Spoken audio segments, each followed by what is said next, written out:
आइए एक बेहतरीन क्वेश्चन को एक बार फिर से देखते हैं, जो कि आपके लिए इम्पोर्टेंट है।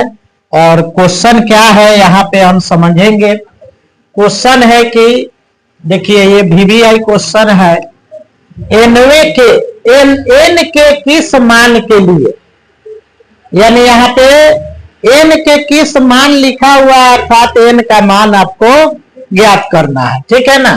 एन के किस मान के लिए दोनों समांतर श्रेणियों 63, 65, 67 डॉट डॉट और 3, 10, 17 डॉट डॉट के nवें पद बराबर होंगे। कौन से पद बराबर होंगे? nवें पद बराबर होंगे। एन के किस मान के लिए है, एन के किस मान के लिए nवें पद, nवां पद मतलब क्या होगा?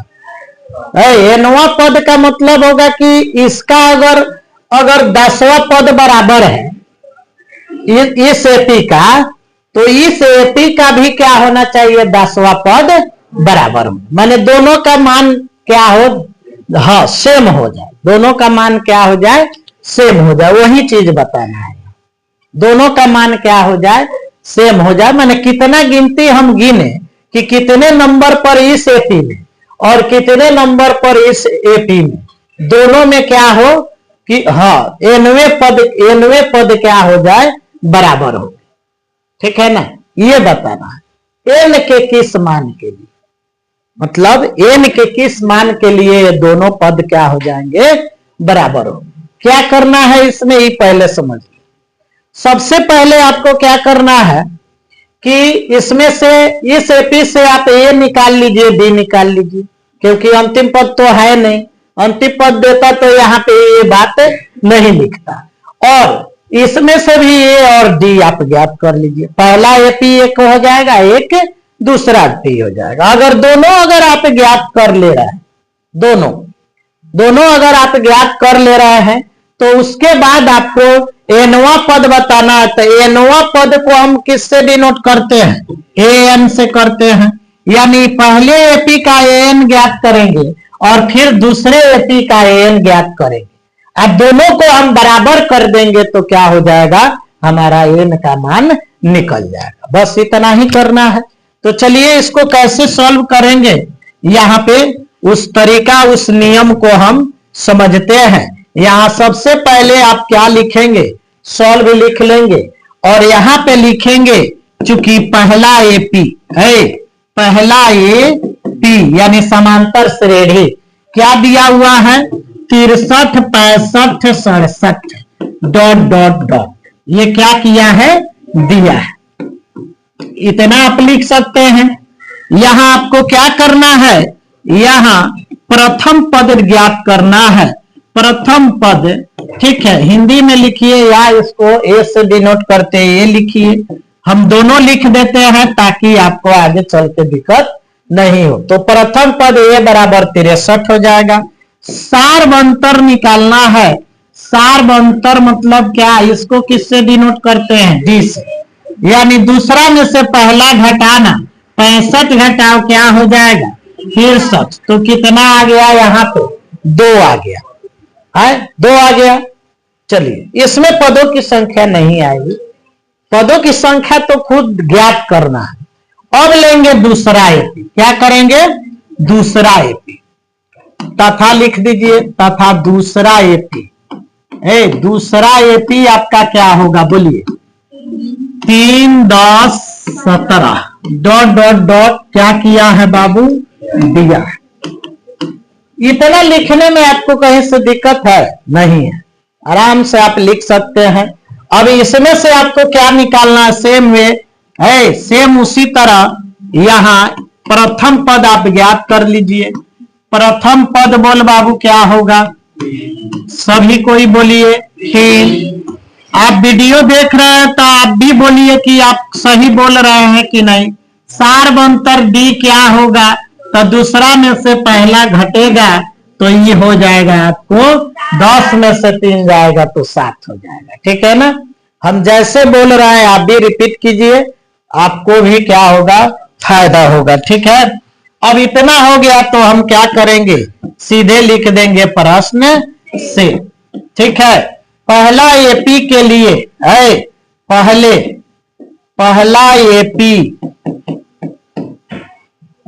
के लिए एन, ठीक है ना, पहला एपी के लिए एन बराबर इधर क्या हो जाएगा, दूसरा एपी के लिए एन, के लिए एन। मैंने आपको समझाने के लिए हम क्या किए, इस बात को लिख दिए कि पहला एपी एन निकालिएगा तो पहला एपी के लिए इधर होगा, यानी पहले एपी से आपको ए मिला है, डी मिला है, उस सब का मान पहले में रखना है, दूसरा एपी से जो मिला होगा वो बाद में रखना है। ठीक है ना, चलिए आगे बढ़ते हैं आगे।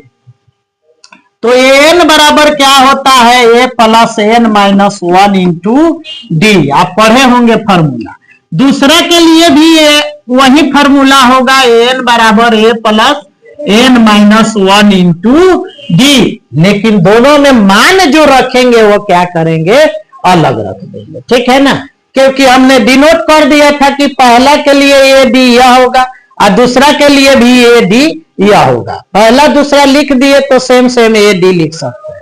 ठीक है, चलिए तो आइए मान रखते हैं, ए था 1 का 63 प्लस एन पता है आपको, नहीं है तो -1 रहेगा, डी पता है आपको 2 बराबर, इसमें ये देखिए दूसरा एपी में ये 3 है, एन पता नहीं है और डी कितना है बाबू 7 है, कोई दिक्कत। अच्छा देखिए, इतना अगर हम देखते हैं ये वाला पद, ये टोटल गुना में है, इधर भी टोटल गुना में है, तो पहले गुना ही कर लेते हैं। ठीक है ना, चलिए गुना कीजिए, 63 रहेगा, यहां देखिए प्लस प्लस प्लस और 2 से गुना कीजिए, 2 में एन से गुना करेंगे तो क्या होगा 2n, और फिर देखिए प्लस और माइनस माइनस, 2 में 1 से गुना कीजिए, 2 एकम 2, क्यों गुना किए हैं, क्योंकि यह अंदर जाएगा तो दोनों से क्या करेगा, मल्टीप्लाई करेगा। ठीक है ना, एक पद से 2 पदों में, इधर आइए 3 रहेगा प्लस भी रहेगा, देखिए प्लस प्लस प्लस, 7 में एन से गुना करेंगे 7, प्लस माइनस माइनस, 7 में 1 से गुना करेंगे 7। ठीक है ना, मामा मामी वाला बात बताए थे ना, है कि मामा के यहाँ जा रहे हो और मामा मामी बैठे तो दोनों को प्रणाम करना है, प्रणाम करना मतलब गुना करना, 3 आदमी होगा तो तीनों को करना है, 1 सोराही होगा तो 1 सोराही को भी कीजिए, कोई दिक्कत नहीं है। ठीक है ना, आगे बढ़ते हैं, यहाँ संख्या है, यहाँ संख्या है 63 है, ये प्लस में आई माइनस में, 63 में से 2 जाएगा क्या होगा, प्लस माइनस क्या होता है पहले ये बताइए, माइनस होता है, तो प्लस माइनस माइनस, तो 63 में से 2 जाएगा क्या बचेगा 61, अब प्लस पहले से क्या है 2n, अब बराबर प्लस माइनस माइनस, 7 में से 3 जाएगा क्या बचेगा 4, लेकिन प्लस में कि माइनस में, क्योंकि 7 बड़ा है, अब पहले से इसके पास क्या है 7n है, एक तरफ एन वाले को कर दीजिए, एक तरफ संख्या वाले को कर, 7 को इधर बुला लीजिए, 61 को उधर भेज दीजिए, ज्यादातर हम लोग चर इधर ही ना रखते हैं, तो प्लस 2n रहेगा, आई प्लस 7n है तो इधर आएगा तो -7n हो जाएगा, यहाँ पहले से -4 है, इधर से किसको भेजना था प्लस 61 को, तो प्लस 61 आएगा तो इधर क्या हो जाएगा -61 हो जाएगा। ठीक है, प्लस माइनस माइनस, 7 गो एन में से 2 गो एन जाएगा तो 5 गो एन, लेकिन माइनस, इधर माइनस माइनस प्लस, तो 61 4 कितना होगा 65 होगा, दोनों माइनस है इसलिए माइनस का चिन्ह लगेगा। तो नेक्स्ट पेज पे हम क्या लिखेंगे, नेक्स्ट पेज पे -5n, इधर हो गया आपको -65, ये -5n के साथ किस रूप में है गुना में, इसलिए n इधर रह जाएगा, -65 वहां होगा, आई गुना में है तो उधर जाएगा तो क्या हो जाएगा भाग माने बटा, यानी नीचे हो जाएगा -5, माइनस से माइनस खत्म, 13 × 5 = 65, इसलिए क्या हो गया n बराबर 13 हो गया। क्या लिखेंगे? अतः n के किस मान के लिए? तो 13वें n के 13वें मान के लिए ठीक है ना। क्या है आगे क्या लिखा हुआ है क्वेश्चन? हाँ, दोनों एपी के, और लास्ट में बोलिए एपी के nवें पद बराबर होंगे। कोई दिक्कत है किसी को? कोई प्रॉब्लम? लास्ट में ऐसे लिख देने से मैथ का जो फिगर है कुछ अच्छा दिखने लगता है, आंसर का जो क्वालिटी है आपका वो भी अच्छा दिखने लगता है, ठीक है ना। तो इस तरह आप प्रैक्टिस कीजिए, इस तरह बहुत सारे मैथ मिलेंगे आपको, आगे बढ़ाएंगे। ठीक है, तो मिलते हैं नेक्स्ट वीडियो में। Okay, bye bye, thank you.